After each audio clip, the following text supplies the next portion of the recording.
আমি রয়েছি আমার স্বপ্নের জায়গায়। ফাইনালি আজকে আমার একটা স্বপ্ন পূর্ণ হলো। তো আমার কি স্বপ্ন পূর্ণ হলো জানার জন্য অবশ্যই ভিডিওটা দেখবে। হাই হ্যালো এভরিওয়ান, কেমন? সেদিন ছিল 3rd জানুয়ারি। হঠাৎ করে ভোর 2টা নাগাদ ফোন করে আমাকে বলল, তুমি ছেলেকে নিয়ে বাজারে তাড়াতাড়ি চলে এসো। তো আমি 10 মিনিট দাঁড়িয়েছিলাম রাস্তায়, টমটম পাচ্ছিলাম না তাই। তো ফাইনালি একটা টমটম এসে গেছে। আমি আর আমার ছেলে টমটমে উঠে চলে যাচ্ছি। 10 মিনিট লাগবে, জাস্ট আমরা পৌঁছে যাব।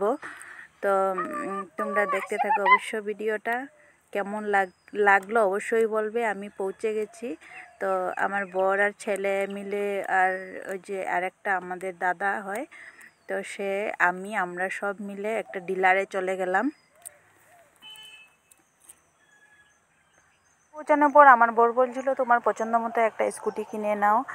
আমি এত স্কুটি দেখছি কিন্তু আমার স্কুটি পছন্দ হচ্ছিলই না। আর সবাই মিলে আমরা একটা ফাইনালি স্কুটি পছন্দ করে নিলাম। তারপর বরমশাই এসে সব লেনাদেনা শেষ করে, ছেলে ওইদিকে উৎপাত করছিল, ছেলেকে গালিও দিচ্ছিলাম। তারপর ফাইনালি কিনা হয়ে গেল আমাদের। এই কালারটা নিয়েছি, আর দাদাভাই আমাদেরকে নিচে নিয়ে দিয়ে দেবে এসেছে দাদাভাই। তারপর অনেকটা রাত্র হয়ে গেছে, আমরা স্কুটি নিয়ে ঘরে চলে এসেছি। Bye bye, tata.